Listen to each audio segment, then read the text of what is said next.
Honourable Nick Smith. Mr Speaker, can I begin this address and reply debate in congratulating Todd McLean, not just on that speech, but actually on the stunning result that was achieved in Rotorua, a seat that was previously held by Labour, a big increase in your majority, over 7,400, and actually typical of results right through provincial New Zealand, where that middle group of New Zealanders strongly back the program that this government has set down under the leadership of John Key. Can I join other members and congratulate the new members of this House? Particularly proud to be here as a National Party member and seeing that new generation coming through with National and a whole range of very, very talented people coming into this Parliament to make a contribution. The part that makes me particularly proud as part of this national government is the extent to which on this side of the House there is an understanding of the challenges that face our country. I have to say that I do worry that those on the opposite side of the House have no idea of the challenges economically that our country faces, the problems that we have incurred over the last decade, and the importance for the future of our country that we get our economy growing more strongly. The government in the address and reply debate has set out 4 really important priorities in this term of Parliament about responsibly managing the government's finances, about, as we saw today with the budget policy statement, getting New Zealand books back into the black sooner and faster. And when I look around the world and I look at how many countries in the world are going to have their books in the black by 2014-15, very few, and I'm proud to be part of this government that's achieving that. What surprises me is that in every question I see from opposition members, in every speech, I hear lots of promises about how they'll spend more money, very little about how they'll actually grow the economy, particularly the productive sector. That is the only way in which we can secure the incomes, the jobs and the prosperity for future. There's also been a huge focus across the ministerial team around building a more competitive and productive economy and about building better public services, and I want to talk about that in some detail with respect to my own portfolios. And of course there's the huge challenge for this country and for this Parliament and government of rebuilding Christchurch, of which there is such a strong commitment and of which I pay tribute to the work of the Earthquake Recovery Minister, Jerry Brownlee, who I think every person in this House acknowledges has got one of the toughest jobs over the next 3 years. Mr Speaker, a key part of the government's program is about improving public services and improving New Zealand's productivity.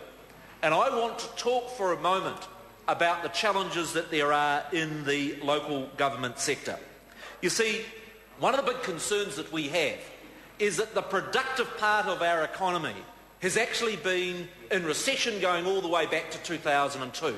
If we look at our core exporting industries, the extra costs and impositions that were placed during the term of the previous government have seen those sectors stagnate, and the big areas of growth have been sectors by central and local government. I note, for instance, that over the last decade, the single biggest increase in costs for households and businesses has been the increase in rates. For the last 10 years, that increase has been at 6.85% per annum.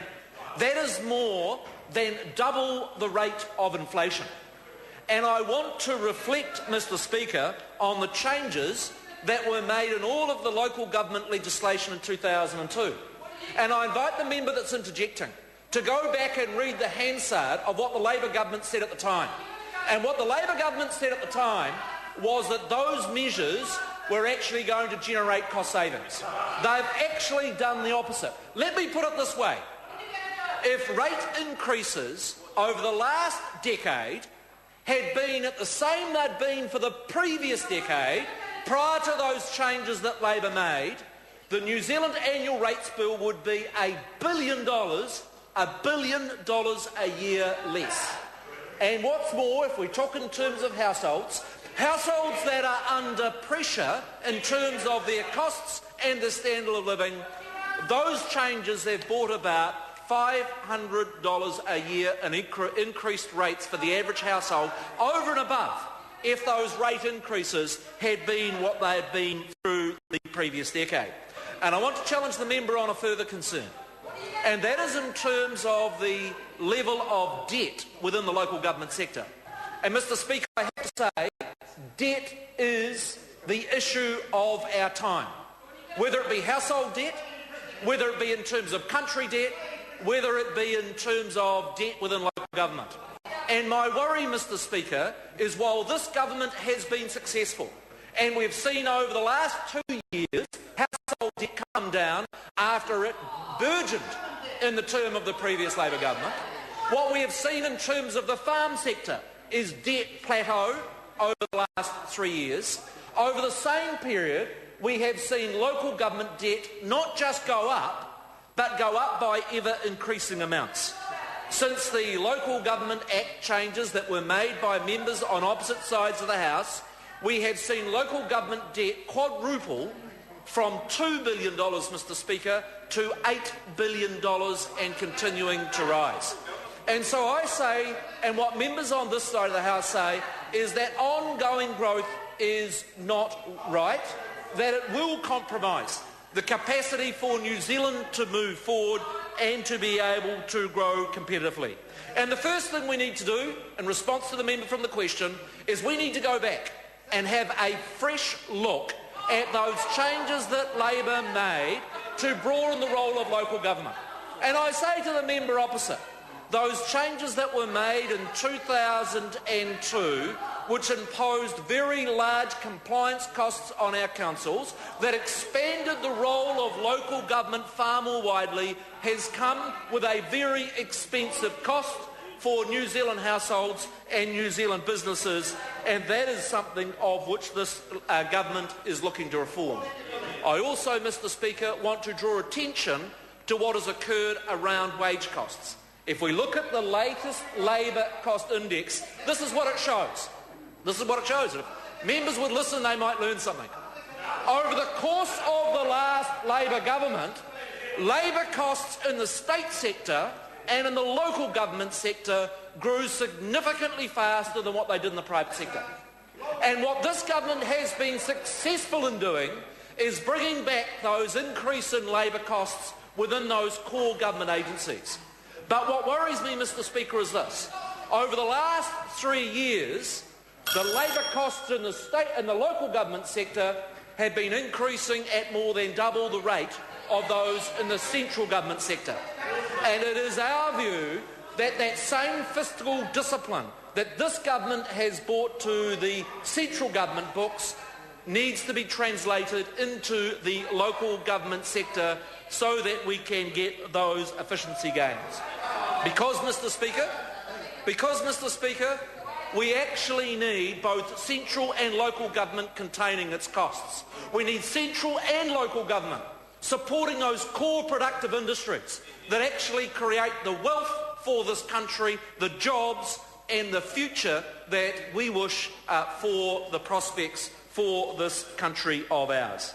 Mr Speaker, the John Key-led government over the last 3 years has shown that it is up to the challenges that this country faces in very difficult times. What the government has set out in the address and reply debate is the changes that we intend to make in a whole number of sectors to improve the competitiveness of this country. And we as a close-knit team are united in our wish to raise New Zealand's living standards and to provide the sort of policies that will mean that this country is able to prosper and go forward. And in my view, and I'm looking forward this year to some of those local government changes that can assist in that bigger picture of making sure that this country can be the best little country on earth. I call Sue Moroney. Thank you, Mr Speaker. And on the